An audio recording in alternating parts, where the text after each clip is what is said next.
You just tapped your phone. Coffee, $4, and you didn't feel a thing. That's not an accident. That's the design. Here's a fact that should bother you. The part of your brain that decides how you spend money finished evolving before money was invented. It is running 100,000-year-old software in a world of tap to pay, and it is quietly, cheerfully working against you. You are not bad with money. You are fighting your own hardware, blindfolded, and losing without ever seeing the fight. By the end of this video, you'll know why your own brain is wired to keep you broke, and the one trick to beat it. Try this. I offer you $50 right now, or $55 next week. Most people grab the 50. Now the exact same choice, pushed into the future, $50 in a year, or $55 in a year and 1 week. Suddenly, almost everyone waits the extra week. Same 7 days of patience, same $5 bonus, but the moment now is on the table, your brain panics and grabs it. Economists call this present bias. Your brain slaps a massive discount on anything in the future. A discount so steep it's basically irrational. Tomorrow you is a stranger, and you will rob that stranger blind for a small reward today. You do this everywhere. You know you should start saving, but not today. Today there's a sale. Today there's a dinner. Tomorrow you can handle the saving. Tomorrow you can handle everything. And tomorrow you shows up, looks around, and passes the bill to the day after. Here's the twist though. This isn't a character flaw. It's arithmetic your brain runs automatically. And for 100,000 years, it was smart. Later might never come. A calorie now beat a calorie next week that a rival might eat first. The problem is that instinct followed you into a world with index funds, where later always comes and pays interest. Let me show you what it actually costs. Say you redirect $300 a month, a few nights out, into investments earning a historically ordinary 7% a year. Over 40 years, you personally put in $144,000, but it grows to nearly $790,000. That gap, around $640,000, is what present bias quietly costs one ordinary person.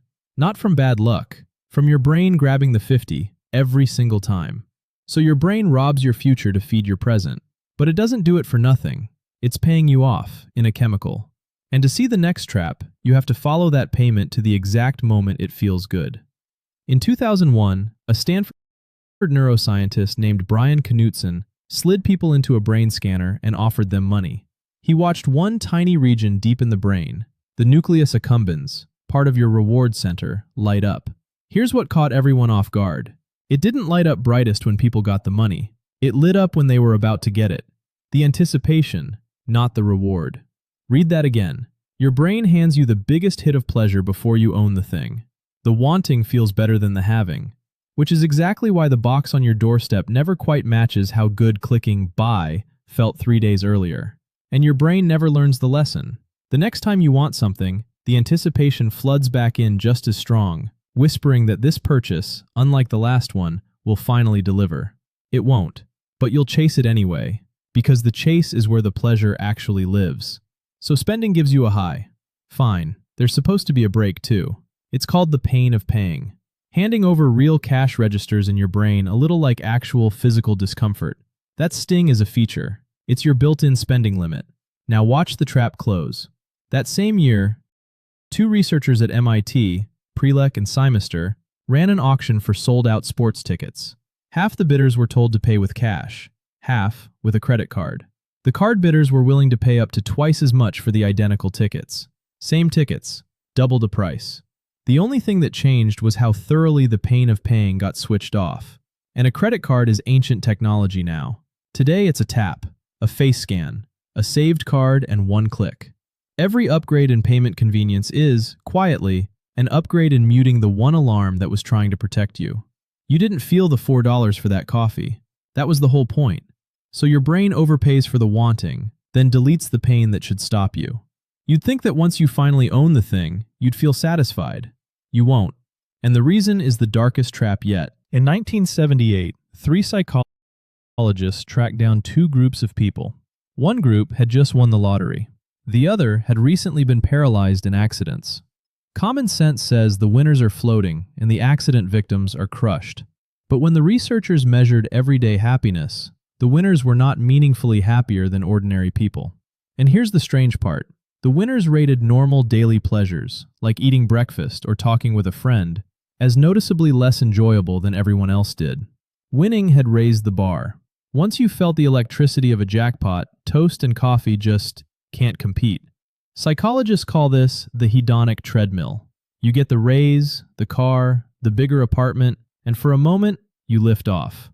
Then your brain quietly resets to a new normal. The shine wears off, and you start eyeing the next thing. You run and stay in precisely the same place. This is the engine under, "I'll be happy when I make more." You won't, not for long. Your baseline chases your income straight up the ladder. The raise that felt life-changing in month 1 is just your normal salary by month 6. It's why raises seem to vanish, and why so many lottery winners end up broke. The treadmill doesn't care how fast you're running. It only cares that you keep buying the next upgrade to stay level. Present bias, the anticipation high, the treadmill. 3 ways your brain keeps you spending and wanting more. There's one trap left, and it's the one that stops you from ever fixing the first 3. Kahneman and Tversky, the founders of behavioral economics, found something strange about the math of feelings. Losing money hurts about twice as much as gaining the same money feels good. Find $20 on the sidewalk? Nice. Brief. Lose $20, and you'll stew on it all afternoon. It's called loss aversion, and it quietly sabotages every move you make to get ahead. Canceling a subscription feels like a loss, so you keep paying for it. Selling a bad investment means admitting a loss, so you cling to it as it sinks. Cutting your spending feels like losing your lifestyle, so you don't. Your brain treats every step towards saving as a small wound, and it gets worse. Because losses hurt double, most people would rather do nothing than risk feeling one. So the account never gets checked, the budget never gets made, the investment never gets started, because not looking feels safer than the sting of a loss. No wonder building wealth feels like it's fighting you. It literally is. So add it all up. A brain that robs its own future, overpays for the wanting, resets every win back to zero, and flinches at every loss. If it feels like you were built to stay broke, you're not imagining it. But here's the reframe, and it changes everything. For decades, the answer was supposed to be willpower. The famous marshmallow test, little kids resisting one treat now to get 2 later, seemed to prove self-control was destiny. Except in 2018, researchers reran it with over 900 children. And most of the effect fell apart once they accounted for the kids' family background. Raw willpower wasn't the magic ingredient after all. Now look closer at the children who actually managed to wait. They didn't outmuscle the marshmallow. They turned around. They covered their eyes. They pushed the temptation out of the game. That's the trick. You will never win a willpower fight against a brain built over millions of years. So stop fighting it. Design around it. Automate your savings the day you're paid, before present bias you ever sees the money. Delete the one-tap checkout so the pain of paying wakes back up. Put a real number on the future you're buying so it stops being a stranger. Make the future vivid and the temptation invisible.